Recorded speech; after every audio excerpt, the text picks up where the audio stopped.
review. Ranking review. Ranking review. Say 6. 6, 5. 5, 4, 3, 2, 1.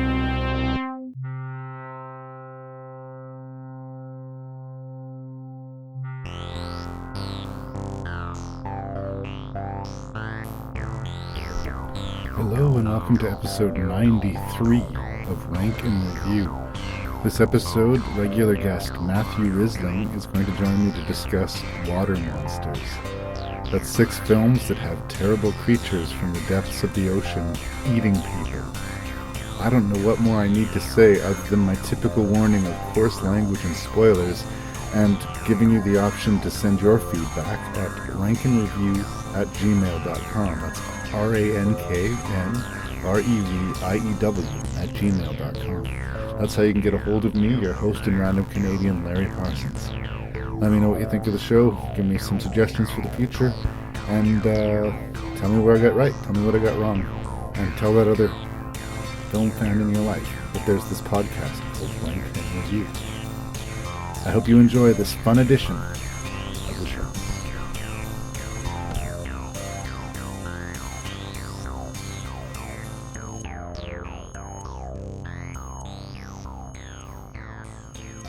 So we have former champion Matthew Risling back on Rank and Review for our 93rd episode, and I've been looking forward to this one. We've got a strange bunch of genre entries, and we've had a bit of a genre drought on the show.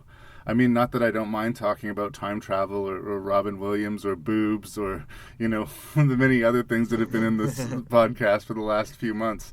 But when I started out with Rank and Review, my idea was genre cinema, like really focus on horror and sci-fi.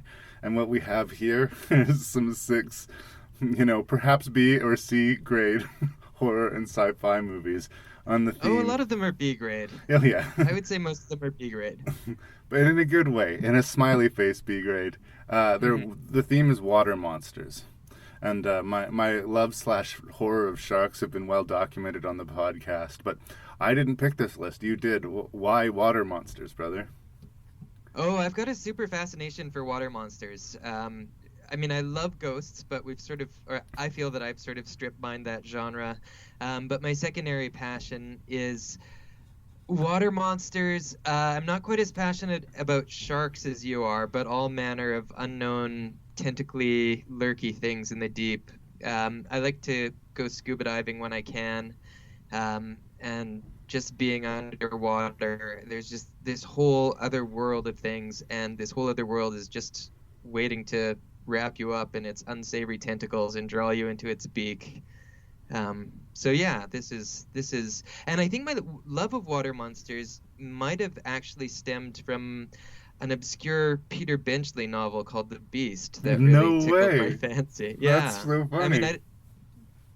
I mean, it could have gone back to was that 20,000 Leagues Under the Sea? There was a giant squid. I remember that as a kid. But that's the first squid I remember encountering. That's for sure. Other than Popeye. Well, and there was that horrible animated Lord of the Rings, and there were tentacly things coming out of the water in one of the scenes there that did make it into the Peter Jackson one, which I was absolutely delighted by back in 2001. The Watcher. I mean, going to my shark thing, I mean, I find the water itself scary, especially the ocean with the currents and the vastness of it. Like, the water itself, that can kill you. It's salt water. You can't even drink really and get nourishment from it. I mean, that should be threat enough. Let alone this huge thing with this huge gaping maw that will happily eat you for a snack. And you know it's just looking at you with its giant yellow eyeballs as you dangle your feet off of the dock. Well, and that's the thing. I again and again I go back to it. I'm a skeptical guy who loves horror stuff. I don't believe in Bigfoot, but if somebody hit Bigfoot with their car, I would be thrilled. Like, I would be genuinely thrilled.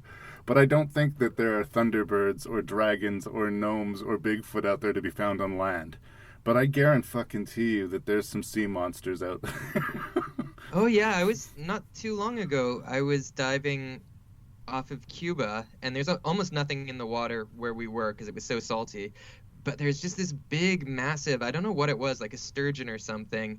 And I mean, it was a bottom feeder. It wasn't aggressive in any way, but that thing was a fucking sea monster. It looked like a sea monster. It had the properties of a sea monster. And that was just in the shallow waters, whatever, 20 meters down. Imagine if you go 100 meters down, all of the awful things. I remember as a kid seeing an old IMAX documentary where they were using like pinging technology, like submarine technology, to ping back results from the depths of the sea that were too high pressure for them to get to. And they were getting back like these creatures that they read as like jellyfish that were like the size of apartment buildings swimming around down there.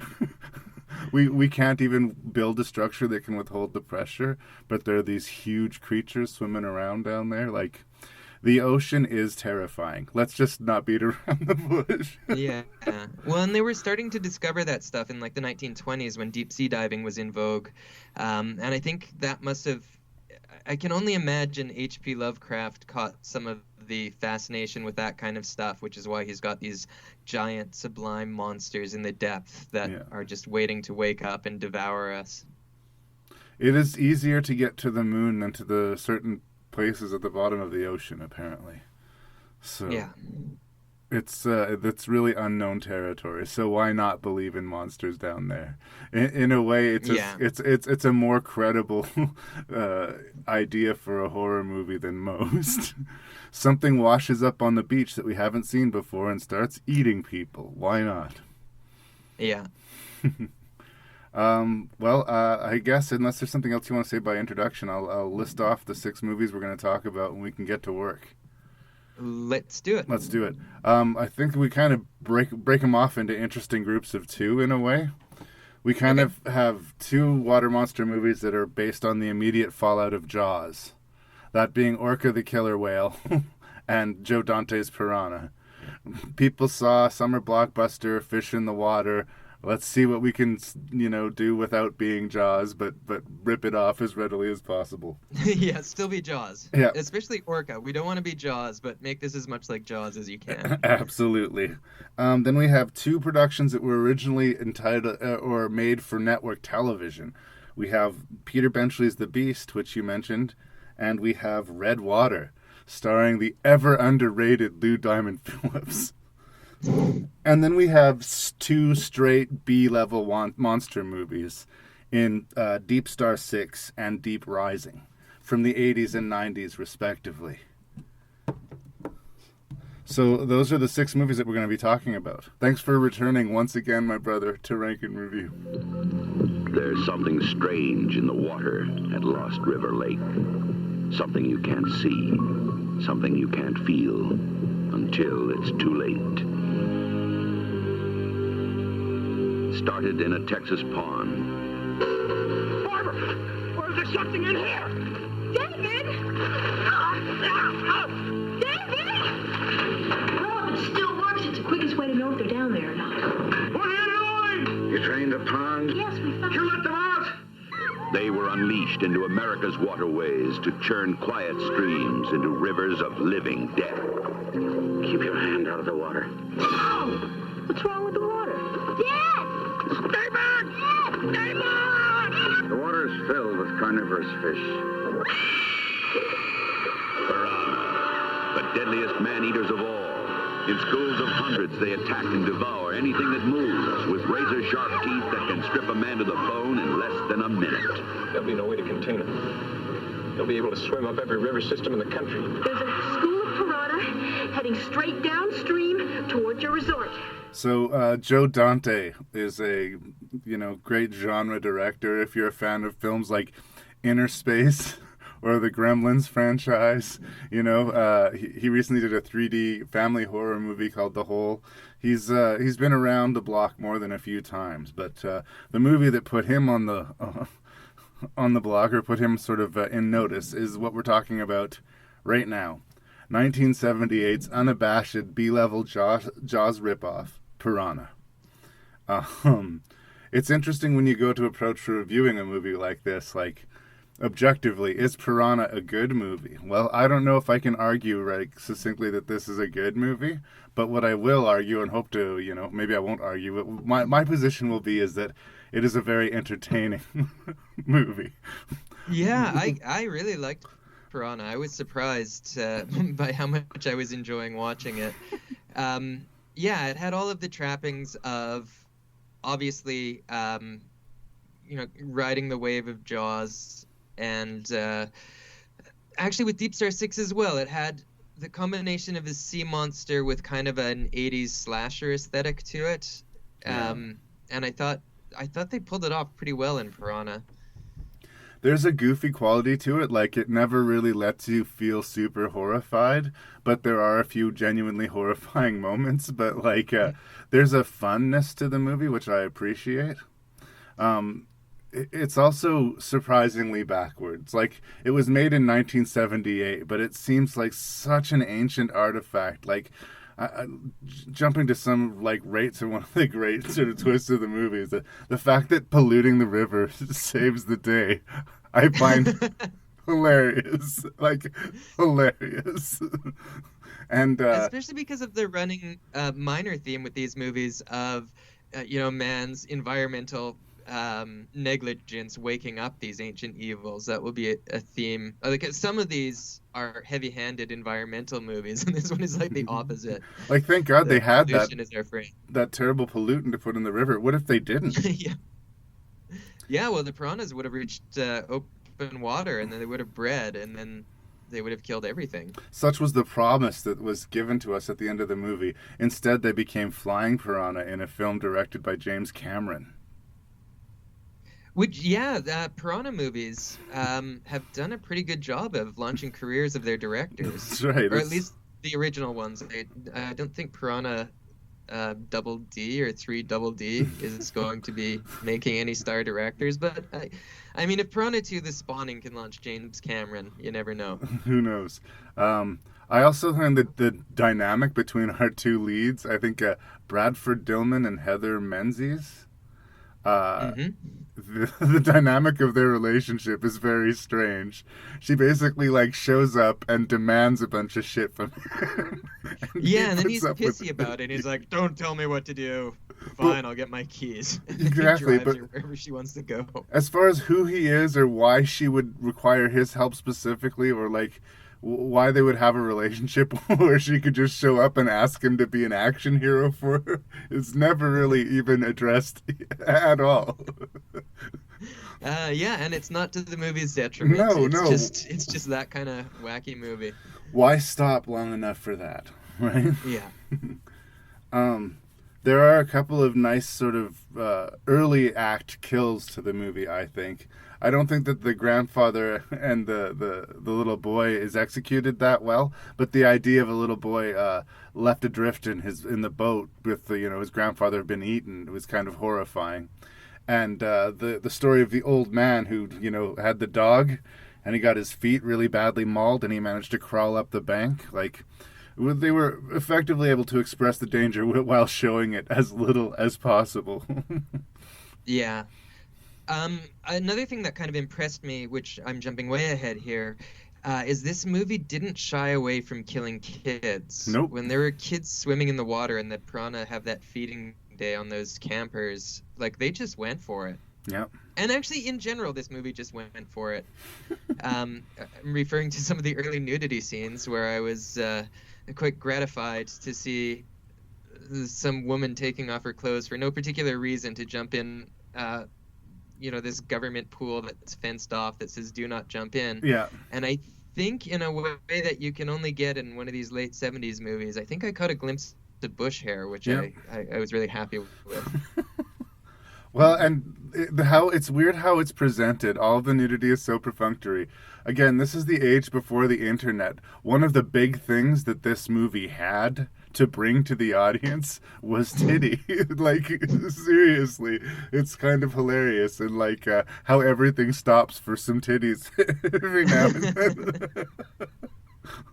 But it's weirdly charming. In another movie, like if this was happening in a movie that was made in 2017, I would say, well, that's in poor taste, you guys. But there's something really charming about seeing this 1978 movie. It's weirdly kind of cute compared to the level of depravity that we'd be subjected to in, like you say, the Piranha remakes, right? Yeah, it's almost paradoxically naive exploitation. Yeah. There's another scene where two of the camp counselors are talking about maybe going for a swim, and she just starts to take off her shirt, but she's interrupted. But we just get a little bit of boobie, just because. Right? Because it had been a little while. Yeah, we want to keep you guys paying attention. Another interesting thing is that the heroes are the villains of this movie. Like, what do you mean by that? The main character, I don't remember anybody's names. The names are so not very important, I guess. Maggie leads our main character, Paul, to this government or this secret installation, which is studying piranhas. And she basically forces her way into the facility and drains the pool. Oh, sorry, I'm just going to interrupt you here. Can we talk about the most bizarre element of this movie? Yeah. Which is like a gremlin shark that was walking around in the lab. Which I had to contact you about a couple of days ago before recording this, because I wasn't sure if that happened or if that was in like some drunken memory that I had. It is certainly a strange and random inclusion, but I will attest to it existing. Yes, in the lab we see I believe a stop motion animated creature scurrying about. It's glimpsed a few times in the lab, and then we never hear from it again for the rest of the movie. There and gone. But yes, indeed. But and like somebody decided, like I could see deciding to film that because maybe it was for something, but I can't see how they decided to keep it in. Like at some point when they're doing the editing, they have to realize that these stop motion piranha shark gremlins they're not part of the movie. It's not even part of this universe. But it would have cost time and money to make that special effect. They don't even have the same aesthetic as the rest. Yeah, I think that must be it. They must have got somebody that was good at those kind of special effects, or like somebody's friend had done it, or they just thought it was such a great thing that they decided to keep it in. But it would be like, I don't know, if in Deep Star 6 there was an Ewok that was just scurrying about for a few seconds one and then we scene. don't see it again. Well, I think that it's my point is just the idea of putting the fun front and center over in front of everything, including logic. Like I said, our heroes break into this installation and drain the pool of piranhas into the river system. It is 100% their fault that the piranhas were set free and set upon these children. And they don't seem to wear that fact at all in the rest of the movie. So our heroes are kind of, like say, responsible for all the death, but they don't seem to be owning it. Like they're still trying to stop the piranha, but they spend a lot of time blaming the scientist, but the scientist didn't drain the pool, Yeah, and he was kind of a noble character, particularly compared to them. Yeah.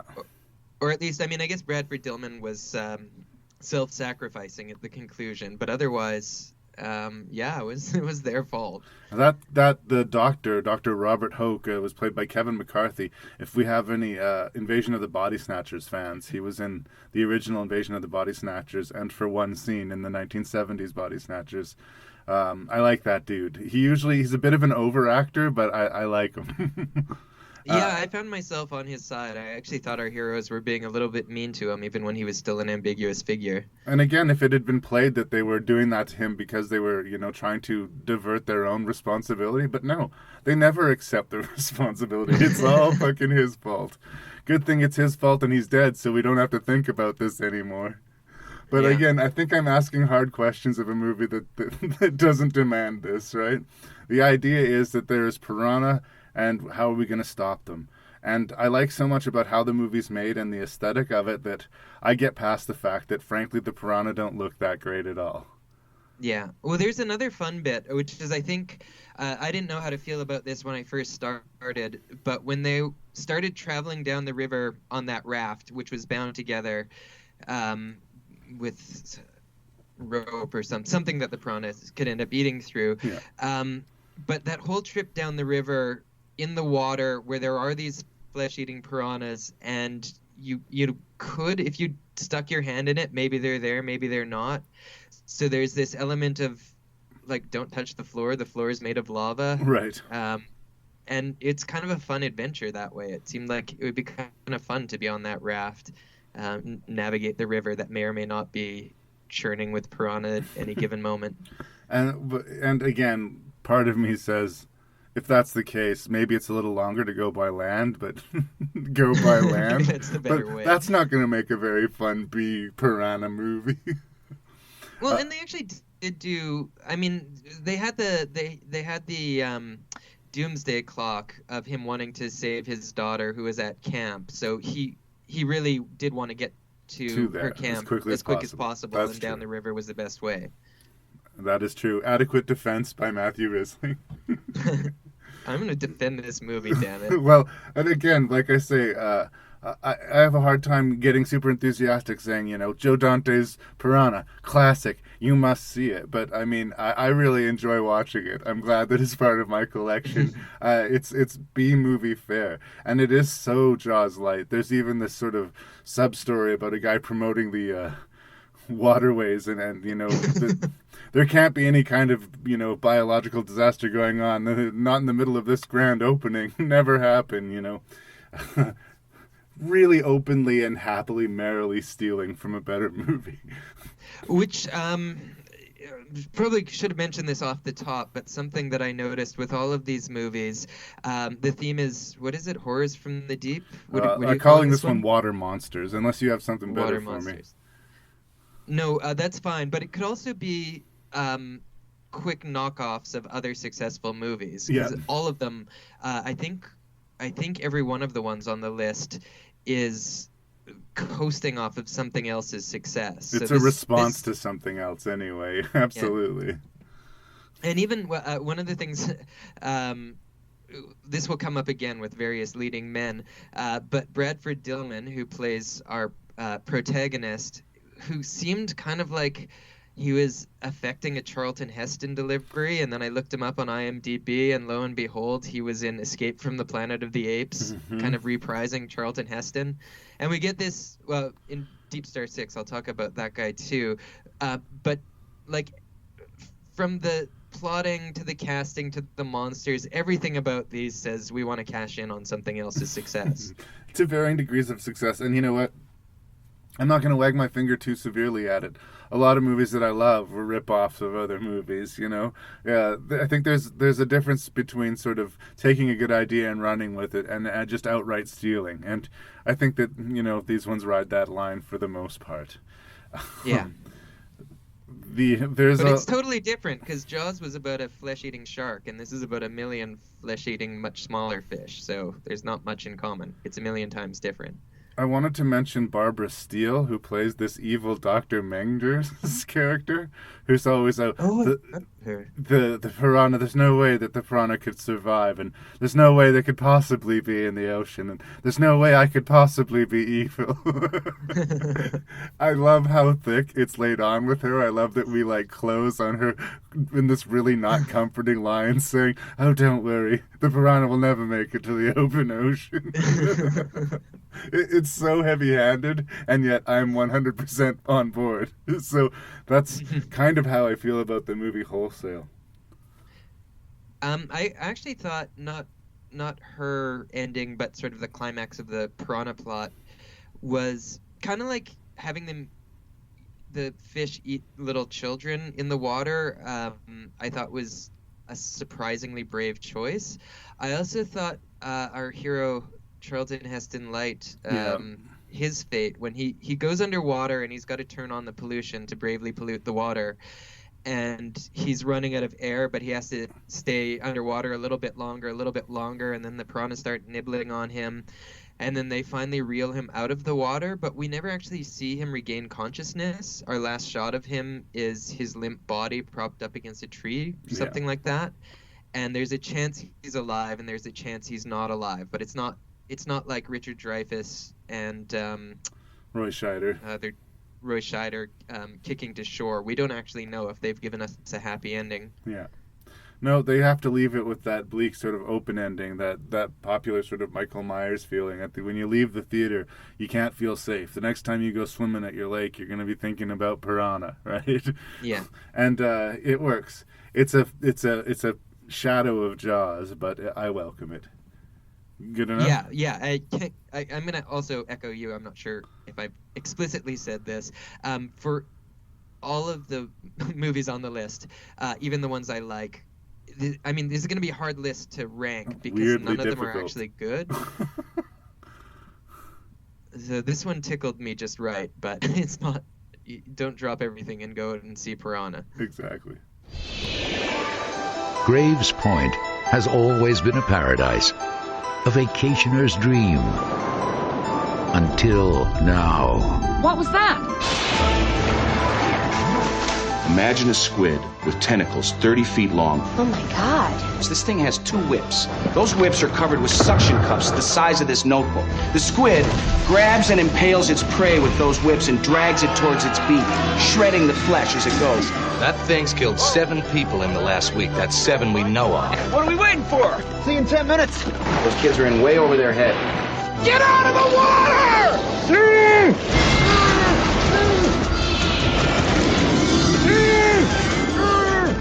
I keep seeing your faces. Well, I can blast the beast out. You still don't understand what it is that we're up against. Get us out of here! So I, unlike you, have not read the source material for The Beast. My entire impression of this story is going to be based off of this 1996 TV miniseries. That's cool. That's what I'm reviewing. I'm not going to do any comparisons. But I think that you can attest that I've long had a fascination with giant squid. In fact, we're going to later talk about the movie Orca, which is set in Newfoundland. But this movie should have been set in Newfoundland. I wanted to see old Doyle fighting a giant squid. Yar. Yar, that'd be a good movie. But that's not the movie we have. What we have, at least to me, is, I think, a movie that could have been moderately entertaining if it was maybe one evening of television, but that stretched over into 2 evenings of television, and with the not great special effects that they were able to render the squid, any teeth that the story did have was either completely blunted by television or 100% wholesale stolen from Jaws. The characterization of an obsessed person who spends their entire life obsessed by a squid who eventually ends up being slowly eaten by one, we've seen before. The community that rallies against, logic in order to defend, the tourist industry, 100% from Jaws. It really felt like, to me, they just replaced the shark with a giant squid. And Okay, I will actually tip my hand a little bit to the book. The book is exactly like this. Okay. The book is Peter Benchley ripping off Jaws. Okay. So they actually didn't change very much for this remake. They were authentic to the source material then. Yeah. So and I couldn't agree more. One of my notes is something exactly that you just said, which is this could have been one really good movie, but it was. It didn't. They didn't need to stretch it out into 2 parts. I mean, we kind of got the idea. And again, it was just one of these things. I reviewed it a while back in the podcast, made for TV Stephen King adaptation, and I just thought it seemed foolhardy for them to even attempt such a project for network television. Like, how do you do it? I think there's a percentage of that with The Beast, whereas I thought that at least 50% pulled it off. The Beast just did not. Really, I disagree with you a little bit. I thought some parts of The Beast were really good. Maybe it's because I like the giant squid, and the thing about the Jaws formula is it's a good formula once you can get over the fact that you're ripping off. I mean, take the ride. We took the ride for Piranha, so why not take the ride for for Beast? I hear you. One of my other notes is I don't say this very often, but I really think The Beast could use a remake, and they could maybe go a little bit CGI with it. Yeah. Those animatronic tentacles or whatever they were. I mean, they were serviceable for a 90s made-for-TV squid movie, but they didn't really sell it. Yeah. Yeah, anytime they really needed to focus on the squid, and this was a similar problem with the piranha movie we were talking about. It was a tough sell. It was either bad CGI or it was blurry or like the size was confusing to me. Sometimes underwater it seemed vastly huge, but when it surfaced, less so. Like there's an inconsistency to it. But Yeah. a lot of that stuff I can be very forgiving of. But the stuff weighing down it, the romantic interest that goes on between William Peterson's daughter and this scientist who is helping study the squid and her girlfriend. Who literally says, I feel like we've known each other our whole lives. That line happens. That line is spoken. Was, like his suicide note or something.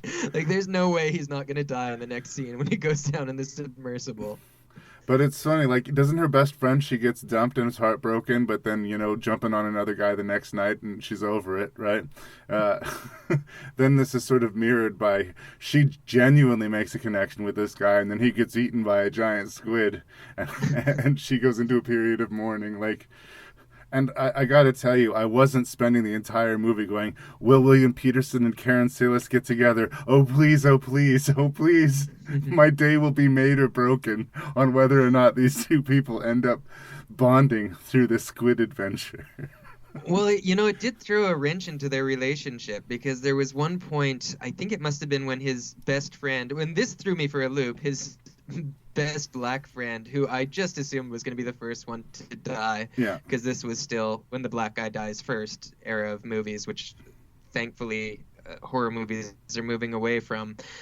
His friend shockingly doesn't die, but almost dies. And then he gets drunk and yells at her. And then that's the big crisis in their relationship. Like the kind of thing that, if you get drunk every night and yell at her every night, that's a thing. But, your friend almost gets eaten by a squid. You can be a little bit angry. That's okay. Well, and he felt personally responsible. His buddy probably wouldn't have been out there if situations had been different, blah, blah, blah. But my point was that I just didn't care about the relationship. I wanted a giant squid movie, not this, this romance. I also can't help but feel like there was a scene missing in this. And again, if you're more familiar with the book, but the character played by Charles Martin Smith, who is the corrupt city councilman who's making all the bad calls and gets bullied into being on the boat for the final big fishing adventure at the end, and he steals the raft to sail away because he's a coward. Wasn't there supposed to be a scene where the squid, yanked him off the boat and ate him or something like this? Like, yeah, there was that scene. Did he get eaten by Yeah, he got eaten by a squid because my notes about that is. How did I miss that? Last I remember seeing him. Yeah. He drove away in his boat, but then the squid was attacking our hero's boat, and his boat would have been quite far away, but then the squid swam through time and space, I guess, to eat him. But there was that scene, because it confused me about, I thought the squid was somewhere else having a fight with our hero. Well, this is not speaking well for this movie, because I watched it recently and I must have completely fucking blanked out that. As far as I'm concerned, he vanished from the movie. That's so weird, dude. I apologize. I promise you I did. Apologize to Peter Benchley. Yeah, indeed. But I promise you I did watch every minute of this Beast miniseries. I would not make you watch it and ignore it myself. That's funny. Well, okay, then I guess they did hit that note. In a way, it would have been an accidentally refreshing thing, I guess. Weird, the slippery piece of shit manages to slip out of the net, just like they tend to in real life, Yeah, he goes back to the town to become rich again. Exactly. Somehow tell the story of how he personally, heroically fought the killer squid. Anyway. Yeah, I would have watched that movie. What I will say for this, not the last time, maybe the second to last time I was on the show, we reviewed a movie, a miniseries called Rose Red. Yes. Which I likewise didn't think was all that great. I had some good things to say about it, but mostly it was pretty low quality, and the same with this one. But the same as Rose Red, when I finished the first disc of this, I was really eager to watch the second disc. Even though it wasn't all that good, it was still... It held your the attention. thing that I wanted to do. Yeah. I think it held my attention less. It sort of ends with Larry Drake and his drunken fishing voyage having thought that they've successfully killed the squid, right? And credits, movie over. We introduced Larry Drake to our No, we haven't listeners. mentioned Larry Drake. He's sort of, I guess, playing the Clint role, except for instead of being a super awesome hunter, he's just a drunk idiot. I mean, maybe he was a good fisherman when there was he's fishermen. responsible for deaths. So when they know there's a giant squid, there's those two extreme divers that want to dive. That's right. And he irresponsibly takes them out on his boat and lets them dive, and then they predictably get eaten by a squid. And that many a tear are shed. Yeah, that's the first boyfriend that dies. Yeah. And then he kills the first squid, too, which was in a climactic showdown, but then it turns out it was just the baby squid. Weird, because I have this weird memory, like in this other movie, Jaws, where they catch this tiger shark, and then they have to confirm that it's not the actual... Weird, because I'm getting flashbacks from this movie Orca, where they accidentally killed a baby orca, and then the mother or the father orca then exacts its revenge in entirely the same way. Huh. It's almost like these movies are tag teaming, ripping each other up. I don't know. I don't want to be mean about The Beast. Like, again, I've seen way worse movies, but I wanted it to be going at double the speed that it was. There's just this sort of, like, need to, let's just keep moving, you guys. Did we need that scene at the bar? You know? Like, there's a lot of fat to be trimmed. And another thing is it really needed a different protagonist. Yeah. The William Peterson wasn't doing it for you. William Peterson. So for those of you familiar with CSI, he's a bearded policeman on CSI, but he's just kind of got like a sitcom dad vibe to him. Like there's just something. His character is supposed to be this hardened fisherman type, which, by the way, sorry, I said I wasn't going to reference the book again, but this is just a curious change that they made. Okay. So in the movie, he plays a guy named Whip Dalton. Whip is short for Whiplash. In the book, the guy's name is Whip Darling, so they changed Darling to Dalton for no reason that I can really imagine, except maybe they thought Darling sounded... Darling. Yeah, but he actually looks like a darling. He's a kind of darling guy. But in the book, his name was Whip because his dad used to beat him regularly with a buggy whip. So he was that kind of like, he grew up in a really tough household. Like he could have been played by Quint from Jaws. Right. Or like Sean Bean. If they'd cast Sean Bean as him, I think that would have been the perfect choice. But instead, it's like, I don't know, this sensitive, beardy 90s guy. He was just too gentle. He's got that non-committed almost beard all the time. And I get the feeling like every now and then he shaves it and then goes, oh my God, what have I done? And he grows it back as quickly as possible. He's sort of like me. He's a little bit beard dependent. Yeah. But I didn't feel it either way. I definitely didn't necessarily buy him 100% as this guy who spent his life on a boat. You know, this guy would cry if he scraped his knuckles, I think. He looks like he's got soft hands. We never get a close-up on his hands, but you'd be surprised to find too many calluses there. And generally speaking, the writing, Benchley, I assume, didn't do the adaptation, but just like how perfect his relationship is with his daughter and just, you know, the hard setup of, you know, the tragic past with his wife dying at sea. And it's one of those movies that you kind of felt like you've already seen it, even if you haven't seen it. While you're watching it, you've got this vague sense like you've seen it before. Yeah. And maybe that's comforting if you're home and sick or you just want to watch something to fill the time, but I don't know. It's too long. You're right. Remake it. Give us a 2-hour version of this story. And, you know, spend some money on the special effects. Give it some teeth. Yeah, well, what I would say about it, that they did well, I thought the cinematography was really good. Actually, weirdly the same as with Orca, which... I'll save my opinions for Orca until we get to Orca. But the underwater shots were really good and the diving shots were really good. So when you get these big rubbery tentacles reaching over the boat, that needs some work. Yeah. But some of the, like when the scuba divers were underwater with this squid, I thought that actually looked pretty good. That sold me. Right. Well, as far as cinematography with like monster movies or especially water monster movies, anytime you have like the camera like mounted on the prow of a boat and it's just going over, unsettled water, dark water in the ocean, and even the slightest hint of like sinister music, and you're halfway home. Like for me, like I said earlier in the introduction, the ocean is just terrifying.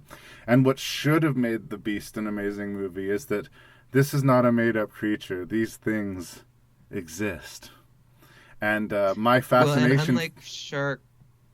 Sir, go ahead. My fascination with the giant squid should have taken me most of the way home for this movie. Like, I want this movie to be good. I want a giant squid movie. Please. This just wasn't it, Yeah. And what I was going to say is, unlike sharks, squid really are vicious and violent. Absolutely. Like, sharks, for the most part, are scared of divers. Even great whites, for the most part, would avoid a diver rather than bite it. But squid are like vicious hunters. Yeah. They figure if you're there, you got to be some kind of food. They don't give a fuck. Good enough. Squid don't give a fuck.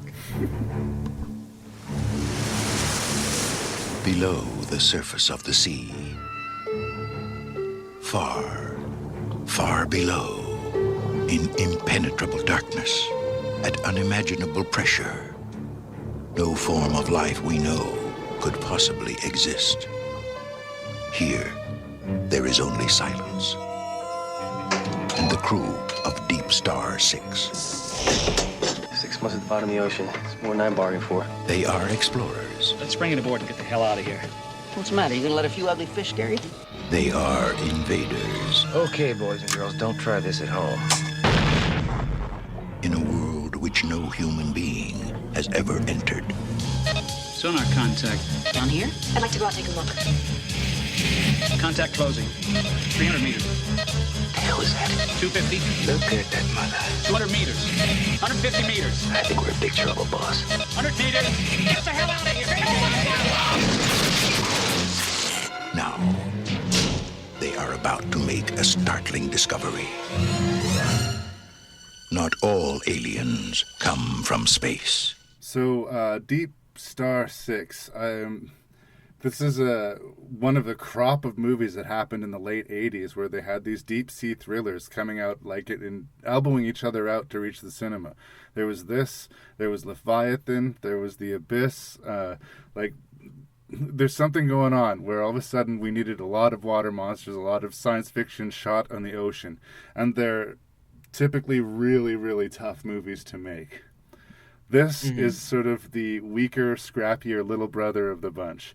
Where it clearly doesn't have the budget of the other movies that it's competing with, but I will make the argument that it has the heart that some of those other movies lacked.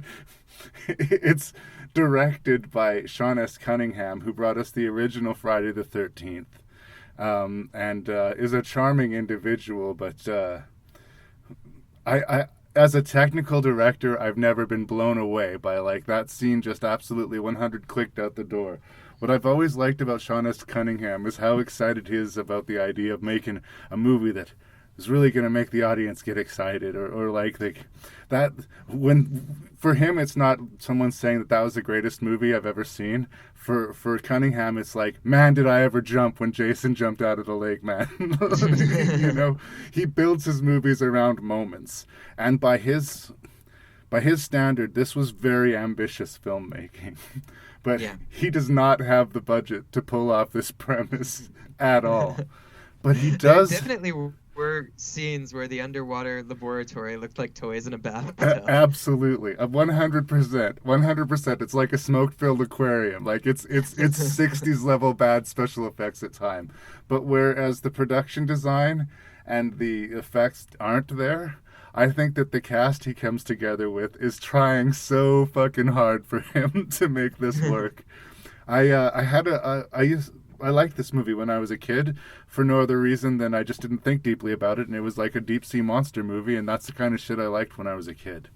And I randomly ordered it from Amazon. It cost me like $4, and when it got here, I was all disappointed. Full screen. It's going to be in the box. Dear. Pissed me off. So I ended up watching it in the garage on the old tube TV, very much the way I would have watched it when I saw it on VHS for the first time. And I time traveled with this movie, man. I go back to when I was talking about Piranha. I am not going to sit here and tell you that Deep Star 6 is a good movie, but I'm going to sit here and tell you that I had a really good time watching Deep Star 6 in my garage. This movie is it's, well, I don't even know if it's fun to watch or if it's just because we both were about 12 or 10 or whatever when it came out. Right. It left its imprint on us. You mentioned that there were all those deep sea movies scrambling to scrambling for deep sea movie dominance in the late 80s. Yeah. This one feels to me like a really deliberate knockoff of The Abyss. Okay, it seems like two things. One, a knockoff of The Abyss, and two, a knockoff of James Cameron's previous blockbuster, Aliens. Right. And it felt like it I don't know what to say. All of its premises were ripping off various elements from both of those movies, but then, as you say, there's something like childishly excited about the director that makes it feel not like a tired knockoff, like other movies we might perhaps be talking about in a little bit. There's weirdly joy in this movie. When somebody delivers a line that is nonsensical, counterproductive to the group, and silly and awkward, I picture Sean S. Cunningham saying "cut" and then smiling, going, "Nailed it!" Right? Perfect. Right? It's not that he knows that he's making a bad movie, and he's putting his heart into making this movie. And I do think he was earnestly making a thriller here. This isn't winking at the audience. That's part of what makes it so great. I also love... No, it's really earnest. It's so earnest. Absolutely. I love the old tech in it, too. That all those are big square buttons that light up when you press them. Or when they say, "Are you recording this?" He said, "Okay, I'll set up the VHS." There's something really terrifying to me about the premise about a bunch of people living at the bottom of the ocean when their high-tech equipment is VHS tapes. the sets feel like they're taped together. It adds to the danger somehow. Yeah. And there's something about the silly Muppet monster that they end up fighting, the Muppet monster never looks good. Excuse me. But, you're right. Sorry, Muppet monster never looks good to you? Yeah, but it never looks as bad as it would if it was gratuitous CGI either. There's something loving about the way that this movie is put together. It certainly is guilty of the inconsistent size, although they mention that it could be many creatures. And I was going to wait till Deep Rising, but I was going to argue that maybe some of the monsters unleashed from the cave were the same monsters that we will later encounter in Deep Rising. Oh my god. Right? Unofficial sequel. Unofficial sequel. Am I wrong? We'll talk about it, but... Yeah, Deep Star 6 Rising. Exactly. But I guess they're building some sort of military platform at the bottom of the ocean. I don't remember the specific details of it. Yeah, to shoot missiles up to whatever. And Cuba. they uncover a cavern beneath the build site, even though the place is already built, which is interesting. But whatever, we don't want to overthink the plot details. When they go to investigate or blow up the cave, some huge monster comes and eats this little mini boat that's in there, this little mini sub. So I'm expecting... actually a pretty tense scene when the guys in the mini sub were trying to escape. Yeah, that worked. It was almost white knuckly. That scene worked, and those two actors, like I said, were committed. That's the difference between hiring actors and just hiring who you have on hand. Because if it's a good actor, he can sell you almost any premise, right? But what I was going to say about the creature was, as they were looking through we didn't get a good look at it, but they described it as being huge. So I assume it's not the same creature that comes through the airlock later on that they have to deal with. I'm assuming there was a bunch of bugs. Yeah, I was wondering if we just saw tentacles or something. Oh, maybe. We don't get a good look at it, but like I say, to go to my Deep Rising theory, maybe they unleashed a whole bunch of monsters from the bottom of the ocean. I want to see that movie. Yeah. Well, I'm sure they'll make it because, if these movies have taught us nothing else, it's that one underwater monster story really has a lot of legs and just keeps giving. No, absolutely. You know what I'm on board for? A remake of Deep Star 6. 100%. Sign me up. I do want to mention Miguel Ferrer. I'm not sure if I'm saying his name right, but he's a great, great character actor, and he plays the Cooper character in this particular movie where he's always fucking it up. So you disagree? No, he's not. I don't think he's the Cooper character, because the Cooper character is somebody that blocks the party out of arrogance or refusal to believe in what's going on. Miguel Ferrer's character was a bit of a screw up. Like, he screwed something up, and then he felt bad about it, and then he got yelled at, and then he felt bad. And then in one of my favorite scenes, and one of the ones that I really remembered when I was a kid, they've got these needles that are charged with CO2, and they're going to stab the beast and kill it. And he accidentally kills one of his crewmates, and then he just kind of goes over the deep end. But then he gets drugged up because he starts freaking out. So they drug him up to calm him down, and I assume that's when he starts hallucinating and screws up the escape attempt. So even though he effectively plays the same role as a Cooper, it's completely different reasons. He feels motivated to me. Yeah, and he's not just blindly, stupidly counterproductive. You understand where it's coming from, where in a lot of times, in a lot of lesser Cooper roles, you wouldn't buy it. And again, a lot of what you're getting there, I mean, it's in the script, but it's delivered to you very well by Miguel Ferrer, who just recently passed away just a week or two ago. So that was kind of too bad. And You'll never hear a review of his movie. No, I'm sure he was a big fan of the podcast. That sucks, but I genuinely, like, he was a guy I never always knew his name. I didn't always know his name, but he was that guy from RoboCop, that guy from Traffic, that guy from Twin Peaks, that guy who I keep seeing who's always good. And the movie's largely populated with that. The interesting, strange exception, I don't know if he's good or bad, but our lead, our handsome, roguish lead, our magnificently bearded lead. If the Beast's hero had too much of a sitcom dad beard, this guy had like a man from the 80s, or a beard.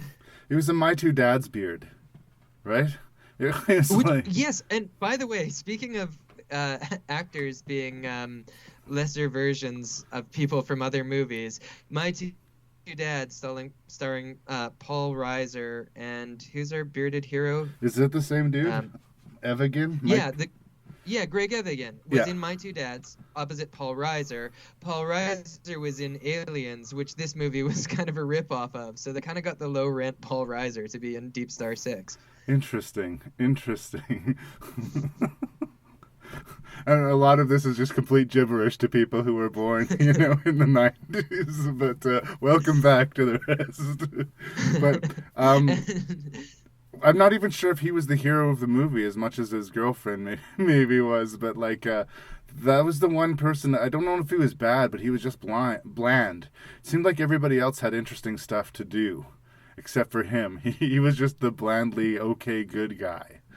He was the Jon Snow of Deep Star 6. He was just the hero guy with no particular personality that did heroic stuff, because that's what the hero guy does, but you never really get into him too much. Yeah. I thought where you were going with weird knockoff things before we talked about the My Two Dads. Matt McCoy, who was the knockoff of Steve Guttenberg, he was replaced Steve Guttenberg in the Police Academy series, shows up in a supporting role here as the chachiest of 80s dudes. Oh yeah, the shower guy. Yeah. But he has a memorable death. I will give it that. When I was a kid, that was one of the scenes that scared me, when he's trying to come back through the airlock and the creature comes in with him, and by the time they pull the suit out of there, it and he have been ripped in half. The horror. Which is, I believe, the cover of Deep Star 6. I think that's the poster. It's just the suit, yeah. Oh, but speaking of I had a look at the DVD cover, and just going back to this being a ripoff of two James Cameron movies, the tagline is, and I quote, "Not all aliens come from space, period. Save some air to scream." Period. Just to say, it's got the first, the second one is a lot like In Space, no one can hear you scream, and then the first one is kind of, kind of Abyss-like because there were underwater aliens, but it felt to me like it was just always trying to be these two movies. They wanted our military heroes to be the Colonial Marines, but they also wanted them to be the Ed Harris crew from The Abyss. They wanted everything. They were ambitious, damn it. I mean, if you're a child of the 80s, I think that this is a fun watch. I think maybe if you're not a child of the 80s, that this might just be perplexing. Is this just a movie for you and I, Matthew? Like it sounds like we're vigorously endorsing Deep Star 6 right now. Is that what's happening?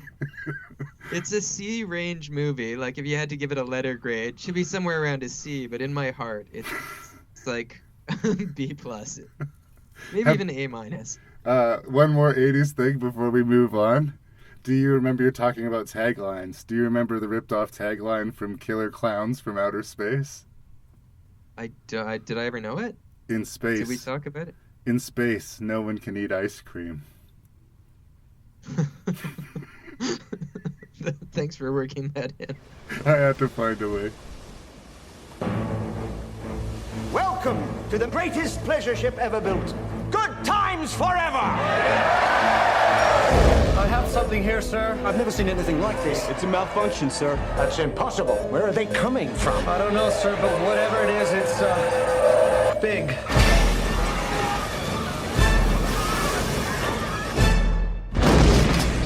They answered a distress call. Where the hell is everybody?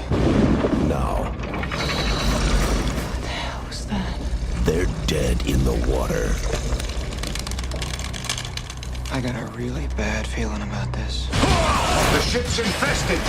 Let's get the hell out of here!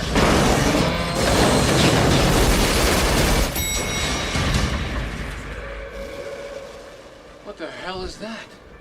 So it took, almost 10 years for them to get that sequel out for Deep Star 6, but here we are to talk about Deep Rising, which is not officially a sequel, but maybe a spiritual one. Yeah. It's like the 90s version of what Deep Star 6 was. It's like a ripoff of a ripoff, or an homage of an homage, depending on how generous you're feeling. Well, I tend to be weirdly generous when it comes to Stephen Sommers. I don't really abide the Mummy franchise, which he started with Brendan Fraser. I'm not a huge fan of that particular thing, but his heart seems to be in the right place as far as let's have fun, let's keep it like a spectacle, and let's have a vigorous pace. And I can get behind those things. He is, sink or swim, I guess, on his script. And like you say, this movie is a patchwork of other scenes from other movies, sort of slapped together. Yeah. And in a good and bad way, I guess I will say, because this is not a good movie. But once again, I had a smile on my face almost the whole time while I was watching it. So I feel weirdly divorced from reality. In this age of alternate facts, is Deep Rising in fact a good movie? Yeah, I think you'd have to. So I actually liked Piranha, and it was a bad movie that caught me just right, and I hadn't seen it before. Deep Star Rising, I also didn't think I had seen it before, and then 20 minutes into it, I realized I had seen it before.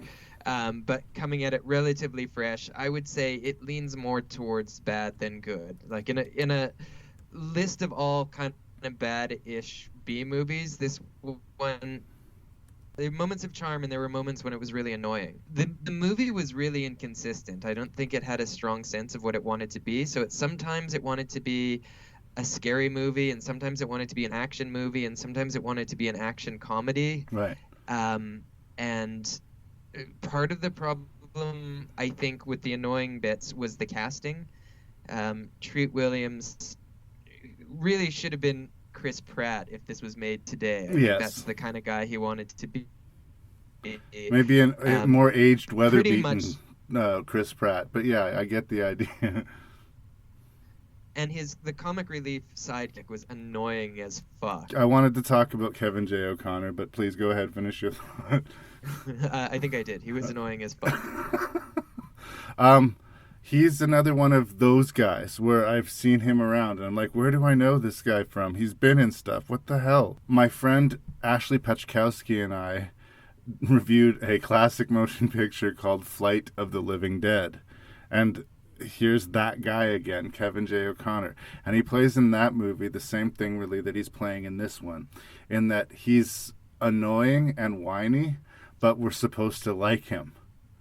And my problem is that I don't.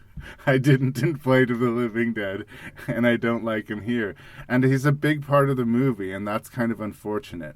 But why it doesn't sink the ship for me is that I think that this movie has got a batshit insane quality. As far as comparing it to a movie that you and I reviewed, remember the remake of The House on Haunted Hill?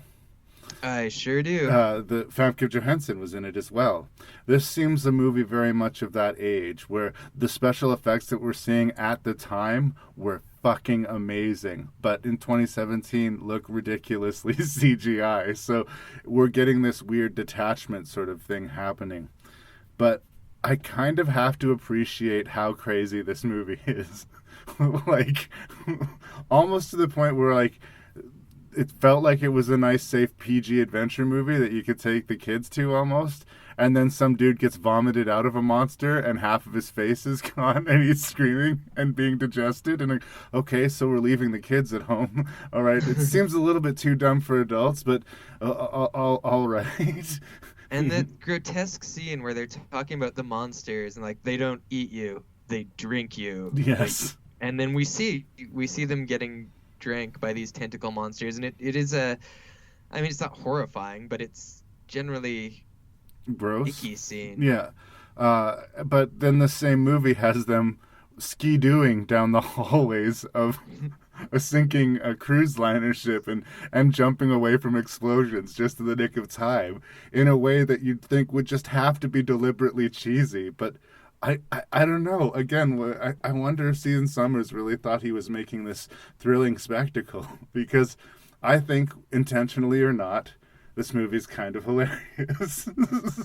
The escaping from the monster on jet skis reminded me a lot of my favorite scene from Escape from LA, where they were just surfing for no reason. They were surfing away from Los Angeles, and it didn't belong in that movie, and it destroyed the tone such entirely. As it was. Yeah. But it was also kind of fun to watch. But Escape from LA knew that it was stupid. My question to you is, does Deep Rising know that it's stupid? I know that it's campy. I know that it's sort of set in a fun world and sort of an Indiana Jones universe, but are we to be taking it seriously?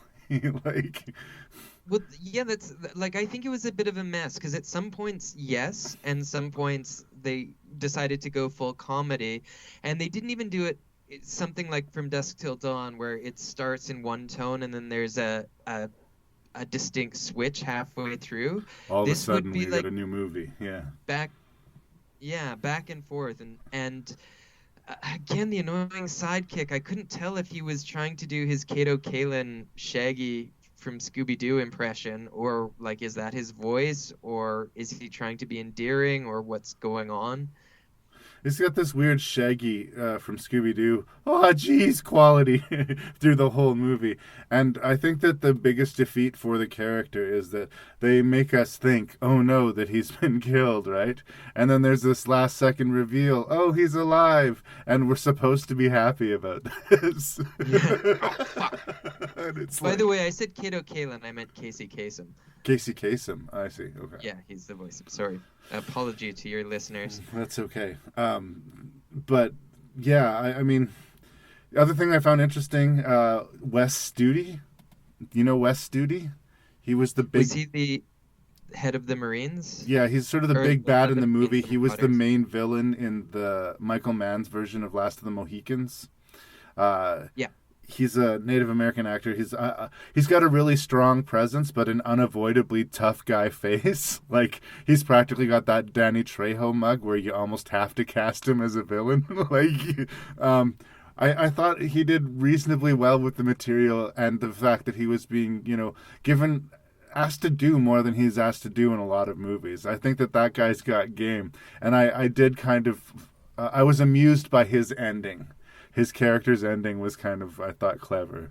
Yeah, that was a good scene. Do you wanna talk about it for your listeners? That was one of the ones that I thought had some originality behind it. Yeah, well, he's being pulled in by this tentacle monster and about to be killed.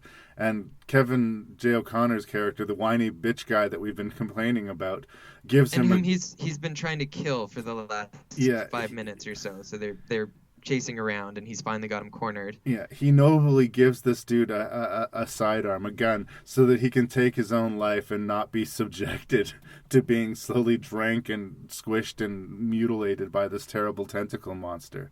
And he instead fires the gun at our would-be hero and wastes the last bullet in the gun, so that when he tries to turn the gun on himself, it goes empty, right?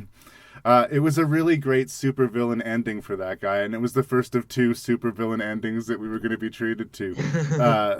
There's another supervillain death in the film. This character, Simon Canton, played by Anthony Heald, Heald, however you say that name, who's been just this duplicitous son of a bitch, through the whole movie.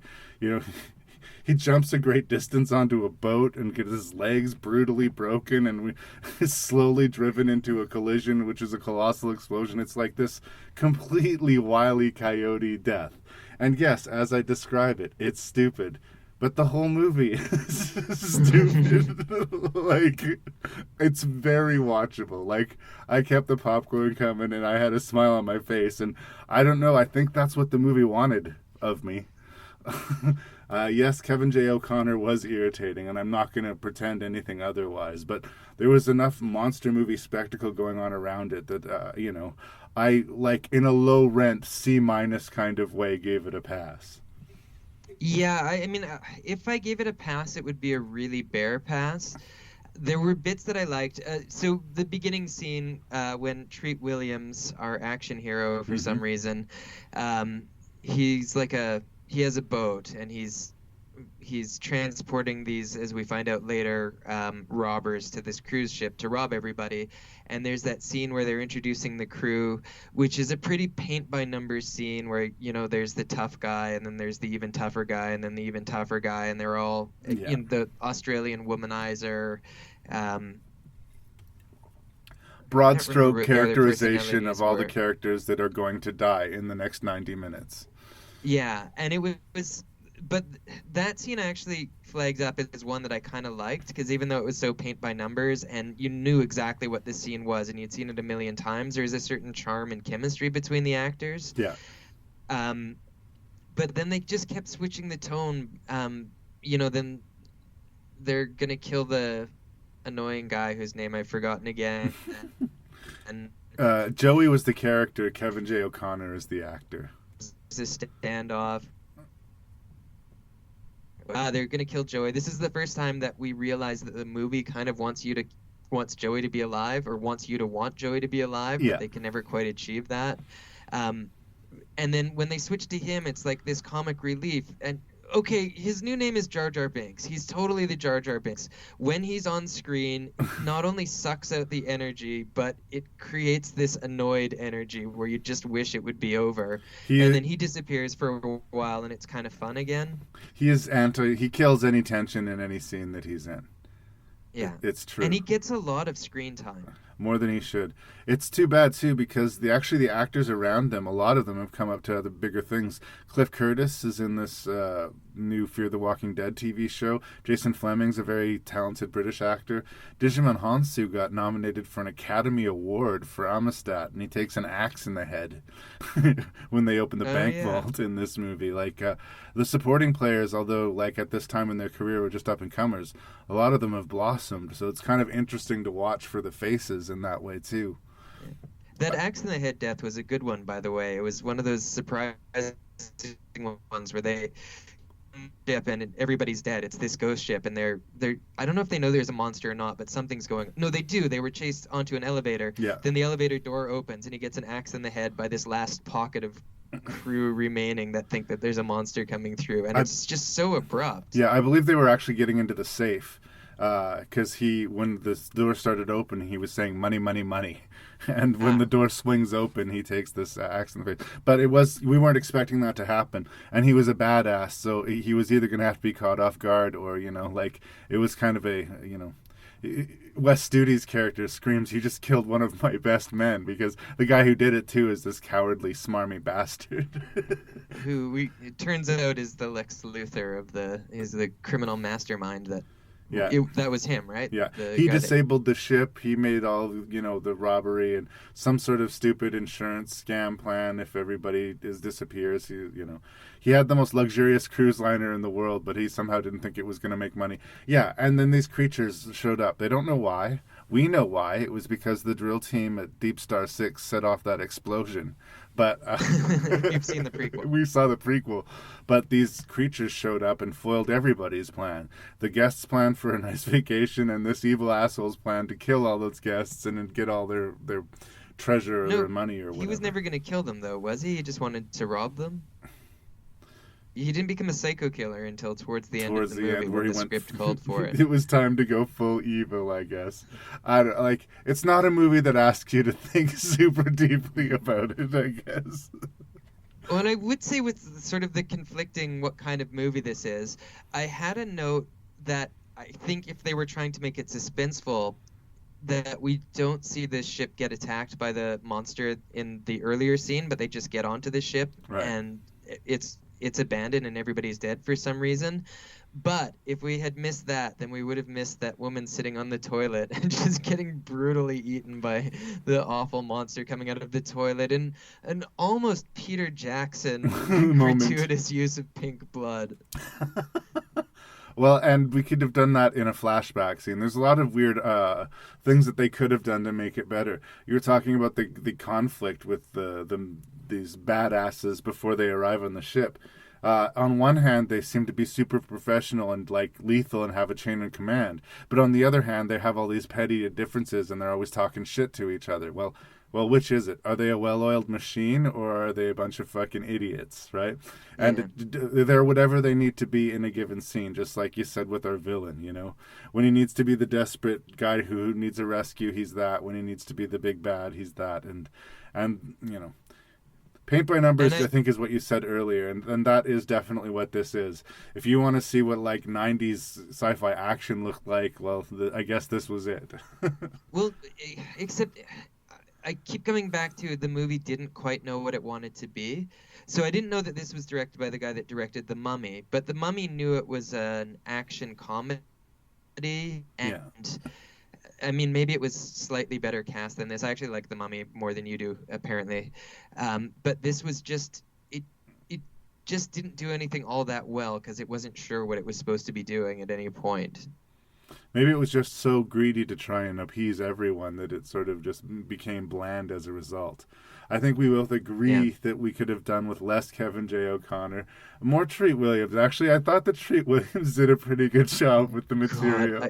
He was good in the movie Things to Do in Denver When You're Dead, and just that movie. That's it. There's nothing else. I kind of got this is, you talked about the low rent Charlton Heston in Piranha. This was our low rent Harrison Ford. His Millennium Falcon was his beat up ship, the boat in the ocean. Yeah. That's the whole vibe. He had Han Solo lines. I got a bad feeling about this. He obviously was trying to play Harrison Ford. Yeah. But the sad news is that they probably just got Treat Williams because they couldn't get Bill Pullman. Yeah, I'm sure a lot of people said no to this before they got. I'm sure nobody thought Treat Williams. He's the face of this franchise. Which, by the way, I think they intended to make it a franchise. We wanted more. Because when they escaped to that island, there's a monster on the island who's like, "Here we go again." Yeah, what are we gonna fucking deal with now? Sadly, it was not to be. Unless there is a sequel to this movie that we have yet to discover. Maybe there is a quiet trilogy of sea creature movies that we'll find. We should keep our eyes open. Do it.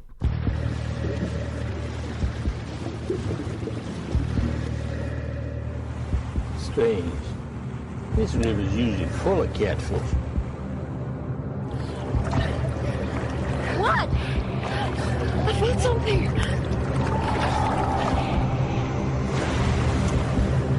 What was that? Shark. For millions of years, they've ruled the water, a perfectly evolved killing machine. Thought that shark went back out to sea. Now, forced from the depths, fueled by hunger and driven by instinct, the world's deadliest predator is closer than you think.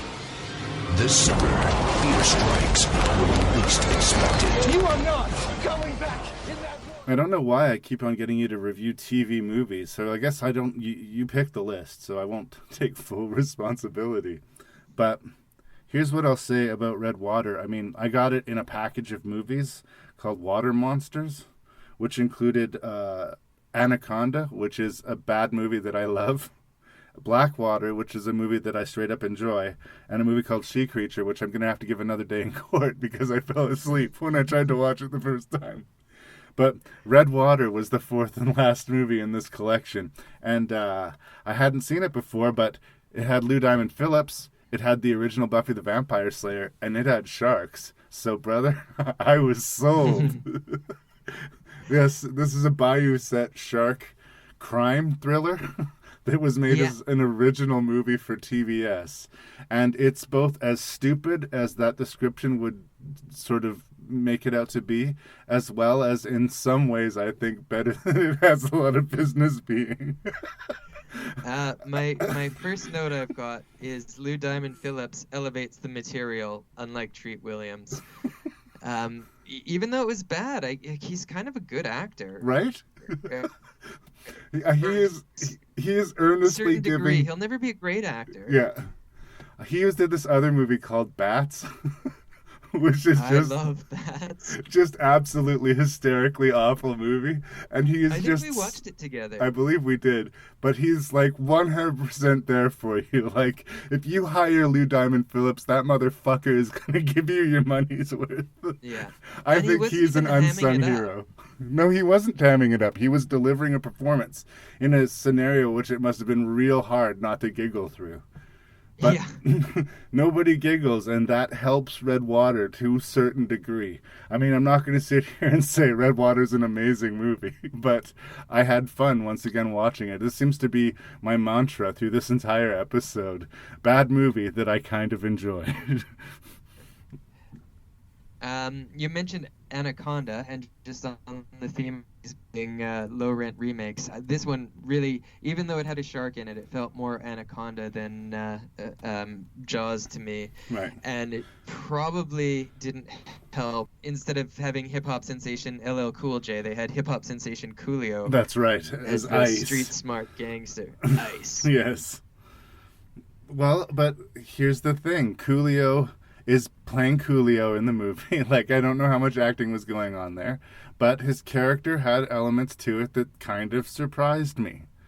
This badass Australian guy who gets involved in the dealings going on had a twist to his character that I didn't predict. The whole time, whenever a new character was introduced to the movie, I say, oh, I know what's going to happen to that guy, or I know how this is going to unfold. And to the movie's credit, most of the time, I was not correct. It unfolded differently than I anticipated. Now, does that make it good? No, I guess it doesn't. But if you're a fan of, made-for-TV shark movies that are watchable, this is a made-for-TV shark movie that is watchable. Yeah, it didn't even feel all that made for TV to me. Like, I thought it was just a B movie or something, or some direct-to-DVD. So, yeah, I guess everybody elevated the material above direct-to-DVD. Yeah. Or from above TV to direct-to-DVD. Yeah, it was okay. Kelly, who was the original Buffy the Vampire Slayer. Kirsty Swanson. Yeah, she was pretty bad for me. Particularly because she played an environmental scientist, and nothing about her delivery or character made me think of somebody who might be a scientist.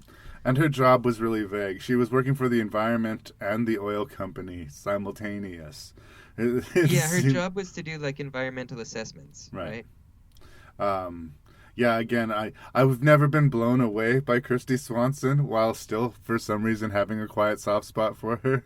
I don't know what that's about, but she's fine. I will say generously, Yeah, she's fine. I don't know. I think having Christy Swanson in your movie is not a great sign. Unless for some reason you're Buffy the Vampire Slayer, which was okay, but she was also in that stupid Steven Seagal movie, Die Hard on a Boat. No, that was Erica Eleniak. Oh. We're getting our I thought blonde they were the bombshells same mixed person. up here. Why do I know Yeah, that? this Why is that forgettable information in my 90s. brain, Matthew? What is wrong with me?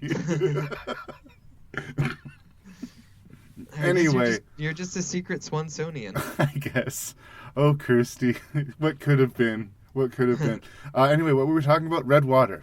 So, a man has been released from prison who knows the location of millions of dollars. Do you remember the exact sum? It's not super important.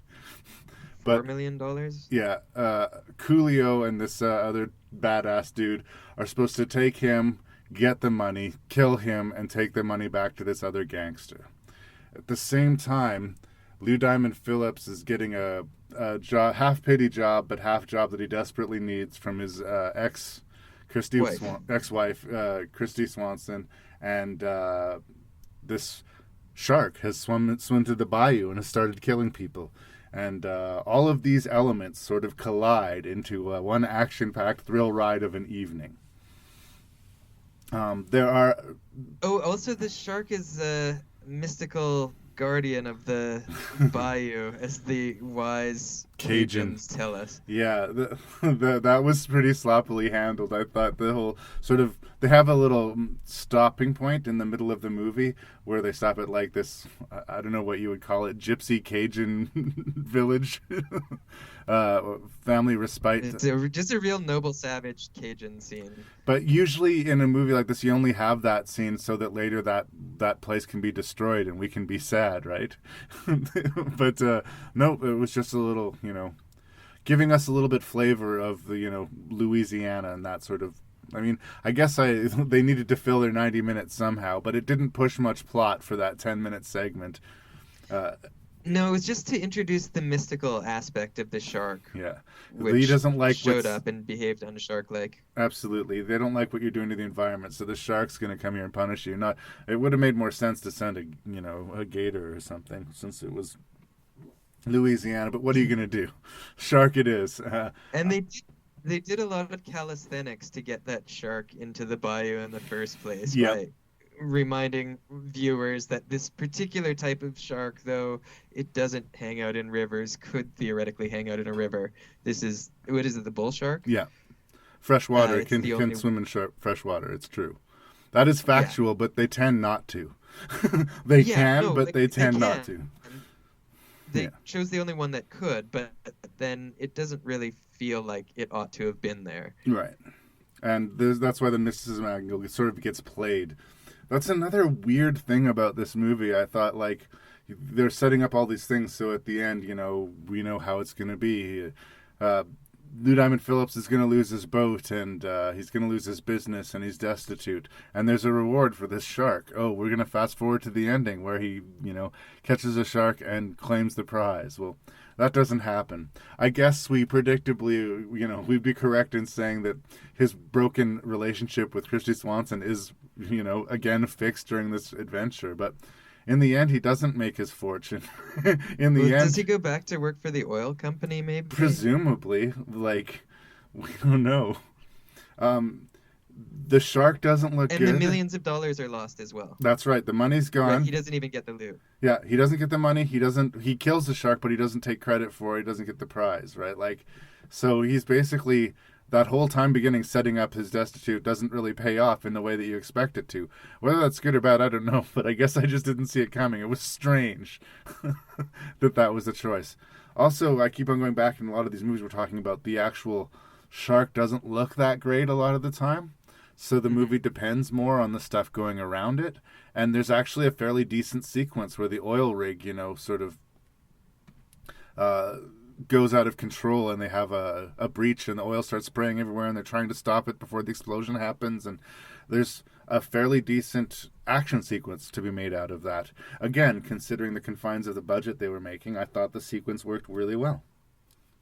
Yeah, I thought they did pretty well. I thought the big bad guy's ignoble death was a bit of a surprise too. Exactly. You assume there's going to be a showdown with Lou Diamond Phillips, but no, he just dies quickly, gets stabbed quickly by kind of a minor character. Because you kind of figure like Coolio is, all gangster. We kind of know like he's going to have this badass gangster ending, which he does eventually get. But you don't see him being quite as conniving as he is. And the other character, the guy that had been out of jail and knew the score, he knew that the second he got the money that they were going to kill him. So he also conspires and shows to have a lot more evil in him than we sort of expect when we first are introduced to the character. And again, it's not something that's accomplished in any kind of great, brilliant way, but I set the bar really fucking low when I sat down to watch Red Water. And again, it's like a completely average movie. It's not an enthusiastic thing. If you haven't seen Red Water, I don't think you need to fall over yourself to seek it out. But it consistently does better than you expect it to. In a way, like the stuff that's the weakest is when we're actually dealing with the shark. Yeah, they don't do a terrific job of building up suspense. Although there was that scene where Lou Diamond Phillips was in the water and the shark was with him and his friends like, be still and you won't look like prey. Right. And so he's trying to be still and not panic, and then he's like, fuck it, and then he just decides to swim race the shark, and he makes it. That was, I mean, you know how they're not going to kill him off an hour into the movie, but there is suspense for what it's worth. Yeah, and it's not the right response, but it's a very human response. You want me to stay perfectly still and just let this thing swim up and eat me? Because I'm not fucking willing to do that. I can relate to that sentiment. There are some sloppy things. Like you say, I think the spiritual angle that they try to put on the shark, the Cajun angle to the movie, and especially this first kill, which is very reminiscent of the first kill in Piranha, where there's a grandpa and his son, a grandfather and grandson fishing. And I was going to mention that when you were talking about Piranha. I was wondering if that wasn't actually inspired by Piranha, which did, I'm sure, inspire filmmakers. I mean, it was a fairly movie for what it was. Yeah, no, it's definitely one of those Roger Corman cheapy movies that a lot of people saw in the 70s, This is classic drive-in fare. And it's funny, I think I must have watched this first, but I didn't put it together right away if it was a direct homage or not. I mean, someday I may decide to watch Red Water again. Maybe I'll pay more attention to see how close it was. But in execution and performance, I don't think it's a very effective scene. You got a child actor, and then you got this old fellow whose voice has clearly been overdubbed after the fact, and it feels really cheap. And it's unfortunate because it's one of the first sort of big kill moments in the movie, and I can sort of see people being turned off by it. That the movie gets better after that. Mm-hmm. Another shark movie called Bait is very guilty of it. I can imagine somebody getting 10 minutes into Bait and just turning it off. And I encourage you to keep going. The first kill is terrible, but keep going, right? Maybe because I was watching a low-quality copy on YouTube that I didn't catch the bad dubbing, and everything looked a little bit worse, so it was kind of more forgiving. Right. And it was never, like, you always knew what was going to happen. This isn't the kind of movie, I mean, you can tell right away, probably this isn't the kind of movie that kills kids, and at least one of them's going to die, so it's going to be Grandpa. Yeah. It is a predictable moment in a movie that's not, as a rule, predictable. Yeah. But again, I guess I'm just tempering it and saying it's not great, but it's great by the stance that it's a made-for-TV shark movie starring Lou Diamond Phillips. I guess in that way, it defies expectation. It surprised me by its watchability, for sure. The ancient Romans called him Orca or Canis, Latin for bringer of death. He is without challenge the most powerful animal on the globe, the killer whale. Orca has 48 teeth, set in 2 impressive rows. In some respects, the orca's intelligence may be even superior to man's. They remain loyal to one mate for life. As parents, they are exemplary, better than many human beings. And like human beings, they have a profound instinct for vengeance. An innocent creature is destroyed by an act of human cruelty, and the ultimate battle of man against nature begins. Dino De Laurentiis presents Orca. Can you commit a sin against an animal? He followed you. He saw you on the deck of the boat. They always remember the human being who had tried to harm them. He deliberately left you your boat because he wants to fight you on the sea. I won't do that. Now the fish have vanished from the fishing grounds. And it's all because of your whale. And so we come to our last review of Orca, the Killer Whale. From the director of Logan's Run, this movie. Fun fact. This is definitely... It actually had that kind of quality. It had the kind of quality of those highfalutin dark sci-fi movies from the 70s, from the pre-Star Wars era. Yeah. My problem with Orca, well, to be honest, I have lots of problems with Orca the Killer Whale, but I think that why it sticks out in this group and why I'm kind of disappointed revisiting it is that it's not fun. This is the only one that I didn't like watching. It was tedious. All of the movies that we've watched, good or bad, at least we're attempting to be fun. This movie isn't fun. This movie's trying to be a really fucking hard horror movie, I think. Like, about something thriller. And because it fails at doing that, and because while failing at doing that, it's not fun, it becomes kind of a chore. For me at times. Like, and there's so much about this movie that I want to like, and that I kind of do like. But in the end, I didn't have a lot of fun revisiting Orca the Killer Whale. And I was kind of surprised because, to be honest, I was really looking forward to it. So I have a tempered reaction to it.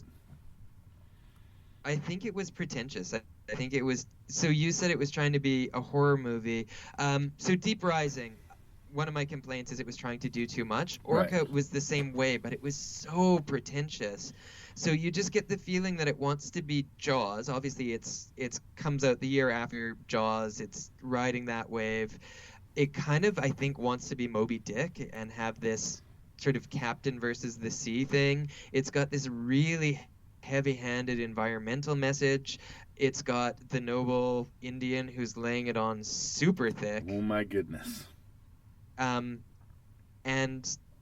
like just it's just a pile of garbage. Here's the cherry on the top of that. Can I say about the cherry on the top of the pile of garbage? Please. I think Richard Harris is dancing as best as he can with this material. He doesn't flinch at it. He's trying really hard. I think he's a good actor. And, I get, a lot of the quiet moments of the movie where he's just staring out at the sea and regretting, the decisions that he's made to lead to this moment. Like, he feels like an old fisherman. I believe him, in those moments. But the rest of the movie, I kind of don't. It's like I have one credible performance trying to hold together a completely incredible movie, right? Yeah, but his credible performances weren't even really working for me. And unfortunately, this one, we kind of have to get into the plot for why it falls apart. But basically, he's trying to capture a live orca after, who's the woman? Bo Derek? The main female character is Charlotte Rampling. Bo Derek is the woman who breaks her leg. Oh, yeah, that's right. Okay, Charlotte Rampling is a marine biologist who begins with this really long expository talk about how intelligent and powerful orcas are and how they have vengeance and love and all this stuff. And then our hero Nolan goes to capture one alive because he can make money, and he accidentally, he's got like a tranquilizer. He loads up too much, misfires, doesn't hit the male orca but hits the female orca, drags it on the boat. She miscarries. A miscarry. And actually, I think one of the two good shots, that miscarry was really visceral. Horrifying. When that whale fetus falls out of her vagina onto the boat. And he sprays it off, horrified, of course, and we find out that he has a personal history where he can relate to what it feels like to lose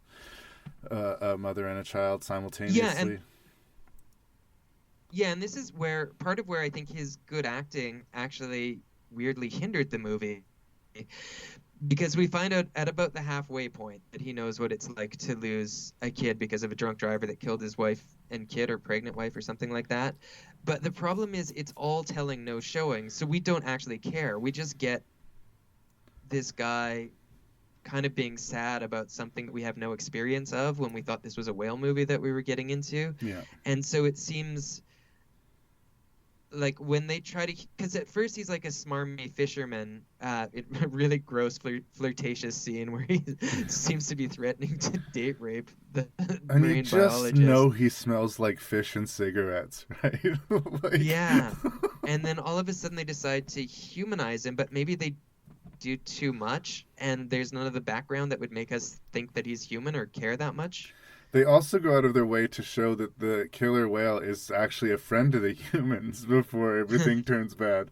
In one of the earliest, most hilarious scenes of the movie, a diver is saved from a potential shark attack by a killer whale. It actually smashes the shark out of the water. It squeals, I believe, as it soars through the air. Yeah, because this is a movie where sharks squeal and killer whales roar. Like bears. Yeah. But you're right in what you say that there's sequences where they show the whales swimming and in all the other movies we don't get good looks at the creatures for the most part, whereas in this one we totally do. So when we see that mother bleeding all over the place and we see that baby fall on the deck, like there's a horrifying reality to it, which just put a sour glaze over the whole movie for me. It was just so awful. And it's not even done there. There's scenes of the whale pushing his dead mate around the water trying to get her to swim again, and it's just fucking give me a torture porn movie to watch at this point. It was really horrendous. But those were the scenes that I liked, because those were the scenes where I actually felt something. Right. Besides boredom. I'm not sure if boredom counts as a feeling.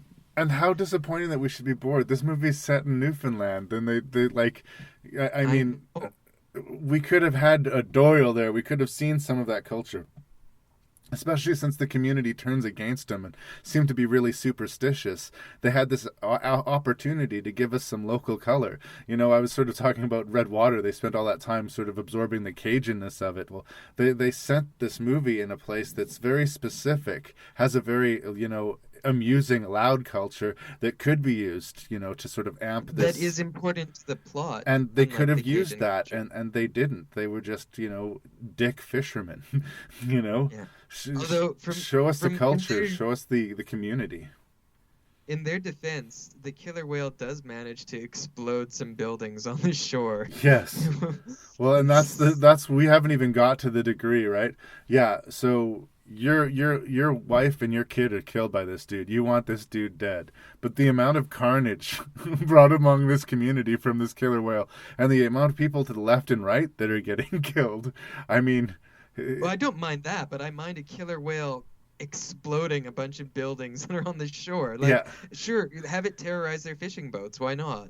Yeah, sinking the boats actually made the most sense. Like, he would know what those boats were. But somehow breaking a fuel line and being able to start a fire that, no, it gets ridiculous. And also knowing that he was doing it. I'm sure everything about that whale calculated. said it knew exactly what it was doing. Like, it had the blueprints for the town. And this is also tainted because I watched a little documentary called Blackfish. If you ever feel the need to have a good cry, you can watch this documentary called Blackfish. Was that the Free Willy one?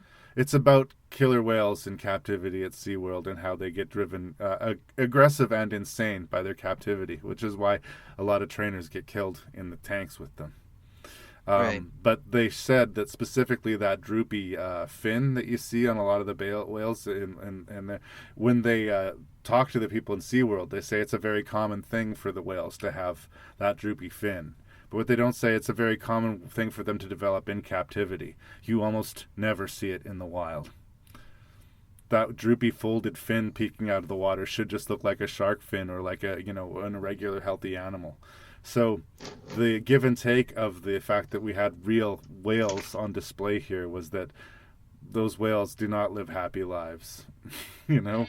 And on top of that, they were Yeah. cast to star in a movie that portrayed them as monsters. And again, I Well, know and that's none also of the the movie's victims. fault, but it definitely distracted me. It was in the back of my mind and hard to get sort of let go of. Well, let's talk about things that were the movie's fault then. Okay. There was essentially no plot. So we've already run down everything that happened. He kills this whale's wife and child. It terrorizes this town for a long time, and then he has to go out and kill it. That's the whole thing. But he's really mopey and sad because he knows what it feels like. So when he goes out to sea, he doesn't even really want to kill it.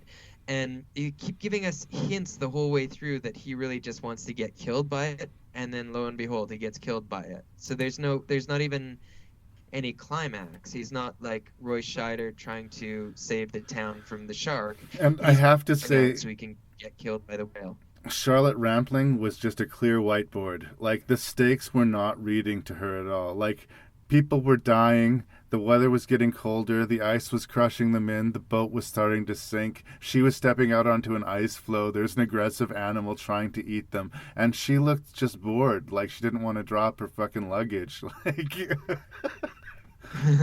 And like she was wearing designer clothes too. Yeah, she wanted to like look good when she got eaten, for sure. Prepared for an expedition. And then you also had Will Sampson, the noble savage character, who was, by the way, featured as a noble savage in the classic Poltergeist 2. The Other Side, Craig T. absolutely. Nelson, and he, I mean, worse than the Cajuns were laying it on thick with their ancestral knowledge. His was just way too much. But then he took a weird, like, for some reason he wanted to kill the whale, even though it was this mythical creature that he'd wanted to protect. Yeah. And then he had volunteers. Nobody's pressuring him to go help kill this whale. And then he does. And like halfway through, he turns on. Like, it's like his character was being written as they were shooting the scenes. Yeah, he again, he just sort of fills whatever need the screenplay needs him to at a given time. And then he's just wiped off the board because this is all a conflict between, you know, our the main fisherman and this whale. So same thing with the other people who joined the ship. The one guy's girlfriend's leg gets ripped off by the creature in a really bizarre and horrifying sequence. So we understand his motivation. Sort of liked. Yeah, no, I mean, the idea of that is really scary. As a person who's scared of water monsters, the house on stilts that gets knocked into the water and that poor helpless woman with a broken leg being mauled, like, that works as a visceral horror movie, but it wasn't fun, I guess, again, I go back to. But I understand her boyfriend joining it. I don't understand the native guy joining the mission, and I don't understand the one other guy who has like 3 lines before he gets killed being on board. We don't know who he is. We don't know anything about him other than he's there to be whale food. It's weird because I had this memory. He dies like a mannequin. I don't know what it was, Matt, but I had this memory, like, when I was a kid, that this was a pretty good movie that I liked. And I liked it much less upon revisiting. Yeah, I used to see it advertised in comic books a lot from the olden days. And the poster looked really exciting. It looked like it should have been a much better movie. I saw it was a teenager, so I knew that it wasn't any good. But I had forgotten how much everything didn't work in it. Yeah. And in the end, too, like, it has this weird Frankenstein ending to it, right?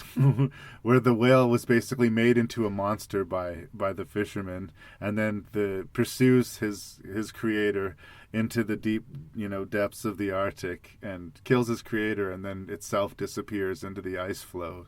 Like, were we supposed to feel good about this orca getting its revenge? Like, the way the soft music is playing. Well, you don't know. You don't know if it's alive or dead, I guess. Because it cuts immediately to that stupid hippie music at the end. This is one of the reasons why it didn't surprise me that the guy that directed Lowe's Run, because this is the way all of those pessimistic, steady sci-fi movies ended, with just a quick cut to really on-the-nose hippie music. And now we're out. But like for me, if like the shark was swimming if the killer whale went under the ice and was swimming on under the ice, but it had nowhere to breach, like it was killing itself, having killed its evil enemy, it had no more reason to live, and it was killing itself. Then that could have been a moment, could have been a point at the end of the movie, but we don't even get that. It just swims off somewhere, and then this nice Nolan dies as we knew he was going to. As he wanted we to. We knew he intended to 30 minutes earlier. Yeah. So, I mean, it's weird. I'm not going to say I didn't feel anything. Like, there was some stuff in the movie that I found horrifying, and the whale imagery was both beautiful but hurtful to see, and, like, I guess it does sort of twist a knife in your belly a little bit, but for all the wrong reasons. But in a list full of fun movies, this was not fun. So it's not going to rank super high like, for me. On any list, I can't see it getting better than, like, maybe with a really bad list, maybe peaking at 5. But there's just nothing good about it. But I was surprised. I mean, I don't want to give my list away yet, but when I first sat down to do this list, I would not have imagined that it ranked as low as it ends up. So.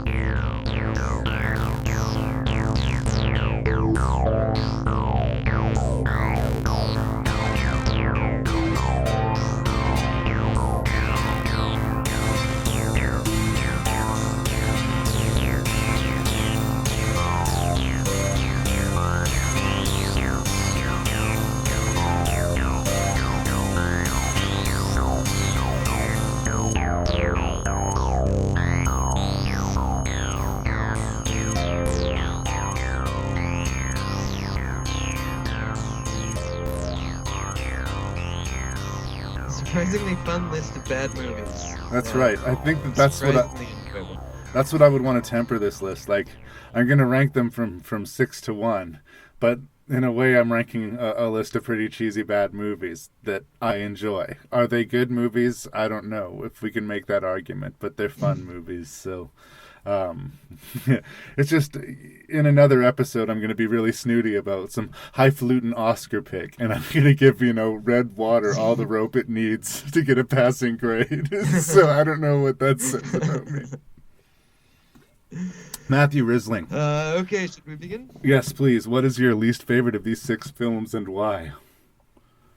Wow, this will come as a shock to everybody, but I would say number 6 is Orca, a movie that fails on pretty much every level and could have been really good. They were putting a lot of production into that movie. Like, they wanted it to be something special. It's unfortunate. Yeah.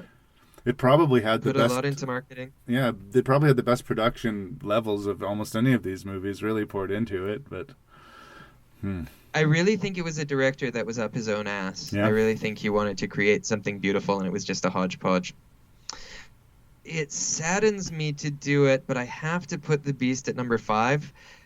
I love the book. I love the monster, and I even liked the show, but it went on too long, and the cast wasn't very good, and the rubber monsters just didn't quite sell it when they were out of the water. But it was tough. It was tough between this one and the next one, which was Deep Rising, which was a fun movie to watch, but it was also really annoying in bits. But it was really fun in bits, and the reason why it edges out The Beast is because it's just a little bit shorter. It's a lot shorter. Even though when Casey Kasem, or whatever that guy's name is on screen, it feels a lot longer. It's to the point. It gets to the action quickly. And there's some bits that are genuinely fun and some bits that are genuinely surprising, so it's got that. At number 4, I have a movie that, as we've discussed, is better than it has any reason to be. Right. It made for TV Red Water. I animated largely, I think, by Lou Diamond Phillips, but also, as you were saying, just by taking stuff that we knew was going to happen and then not having it happen. It's not a super smart move, but it was smart enough. Yeah, and it was just better than it should have been. What does that leave? That leaves the underwater alien meets The Abyss meets Friday the 13th to a certain extent, Deep Star 6, which we gushed over a lot, so I think enough's been said. Okay. So the same reason that number 6 was Orca, because it was the only one that was genuinely bad. Right. I put Piranha at number 1 because it's the only one that I might actually tell somebody they should go see. It would depend who it is. Right. Deep Star 6, I don't know if I think you could really watch it if you hadn't watched it before, but Piranha, it's good on its own terms and in some way that I had a lot of fun with. Nice. Well, we have a pretty different list, but I don't think we're going to scrap over these water monsters. Like, it's a matter of degrees, and in a lot of ways, I think we do agree for the most part on this list. I think the closest thing that we come to disagreeing on is probably Deep Rising. I think I just forgave that movie more than you did. But I've been watching a lot of more seriously themed movies for the podcast. I was really glad to go back to some of these dumb as shit B-monster movies. I had a real good time with this. I waffled on the bottom, but in the end, I put The Beast there at the bottom of the list. That surprises me. I don't know, just the pure length of it and the amount of scenes that I really was tempted to just want to, skip past or just, cut this. We don't need this moment. And they didn't deliver on The Beast itself when we finally got to it. I think of all these movies, it's probably the one that I would least watch again. Be excited about watching again. But it only narrowly beat out Orca. There's something about the production value and the harshness of it. The fact that it comes close to being a legit horror movie, I guess, sideswiped me. I found it an unpleasant movie, but in a lot of ways kind of a well-made unpleasant movie. Yeah, I don't know. And there's if you sort of took The Beast and this movie and squished them together, if you had a giant squid attacking Newfoundland, I think we'd be all the way home. The degrees of dislike on that is pretty thin, but that's where I put the stack. In fourth place, I put the overperforming Red Water. I certainly wouldn't want to oversell it, but there are a lot of people out there like me that have the shark thing, that are will watch shark movies because they want them to be good, and as a result, we get burned. Even more so than the zombie genre, I think the amount of just fucking awful shark movies is just... And this is not that. It's not an awful shark movie. It's certainly not an amazing shark movie, but it's not an awful one. It is surprisingly watchable. Absolutely. Surprisingly watchable raves, Matthew Risling and Larry Parsons. All the way in third place, I got Deep Rising. Oh my god. It's batshit insane, and I say that to its credit. Kevin J. O'Connor is not as likable as everyone involved in the production seemed to think he was, or at least his character wasn't. And I agree with that problem, but there's some violent imagination to it, and it's the kind of movie they don't make anymore, and I'm weirdly nostalgic for. Just give me a stupid R-rated monster movie, and in a way that you're not ashamed. I'll get behind a low-budget monster movie too, but time was, studios would actually spend money on these things, and I missed that. Yeah, both of us have put Deep Star 6 in second place, and we are way overselling it. Yeah. I can't overstate this enough. This is a movie, if you're a child of the 80s like Matthew and I are, I think that you'll get a lot out of, but honestly... It might just be personal. It might just be a movie for Matt and I, but I couldn't not put it in second place. And again, this surprises me. And I watched a crappy full screen version of it on an old dying tube TV, and it just took me right back to being 11 years old somehow. Yeah. And I'm going to agree with you again once we get to the top. Piranha. It's a B movie, but it's kind of an A-level B movie. Yeah, that's a good way to put it. And a lot of the people who were involved in this went on to greater things. unabashedly is what it is. It's an exploitation monster movie, and it's made on a shoestring budget. And considering everything going against it, it's just an utterly charming timepiece. And it is the one that I can recommend without any guilt. Whereas, like, I was just foaming at the mouth about Deep Star 6 and sort of red-faced defending Deep Rising. I think that Piranha's a lot of fun. And you know what? There's not enough movies out there that are just a lot of fun. So, number one. I don't think it's quite the same quality, but it reminds me a little bit of the movie The Warriors. Warriors. It's one of the best representations of a movie at that level from its era. It's right. like it just encaptures its time and is better than a lot of movies like it. It's the dude. He just fits right into their time and place. They just fit right in there. You know? Yeah, you really could have used Sam Elliott narrating. Now that you mention it. Is there any honorary Jerrys you want to give out? Best monster, worst monster, best kill, worst kills? Well, this could be a Jerry for best kill because we didn't discuss it, but Deep Star 6, our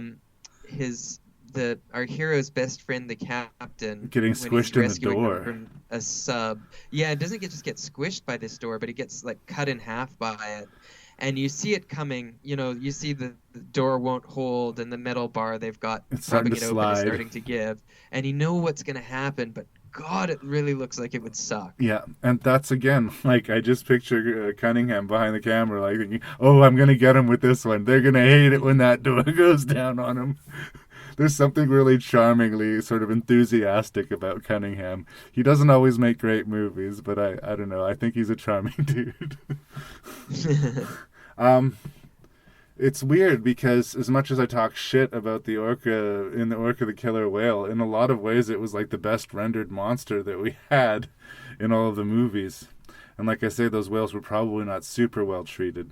There were some good moments in Deep Rising. I mean, a lot of it was heavy CGI. But like I say, when that dude gets spat out half digested and screams at the camera for a few seconds, I think that's the moment when I really knew this movie's kind of crazy. Like, it's like legit crazy. It's not just that they're trying to make a goofy comedy. It's just something slightly unhinged about it.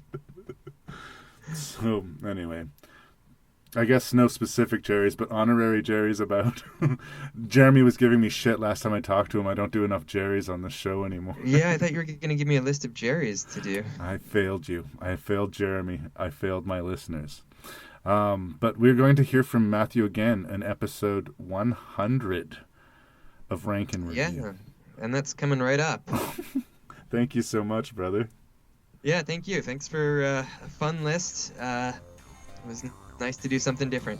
No ghosts? Not one ghost in this whole list. Not one ghost. Well, except for the spirit of the bayou. Right, okay. Fuck. Every time with the ghosts.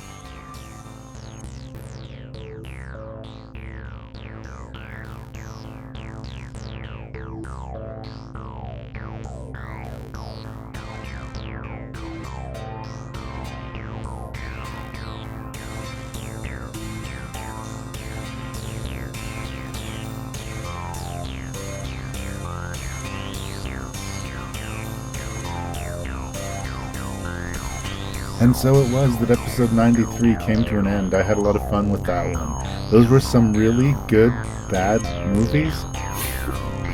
And if you're a person out there that has a similar taste in good, bad movies, you should maybe make yourself known to me. You can do that by writing Larry Parsons at rankinreview@gmail.com. That's rankinreview@gmail.com. And I make no lies when I'm talking on this podcast, okay? Matthew will be back for the 100th episode. 100 episodes of Rank and Review. And it's coming sooner than any of us can believe. Thank you for listening, and keep doing it.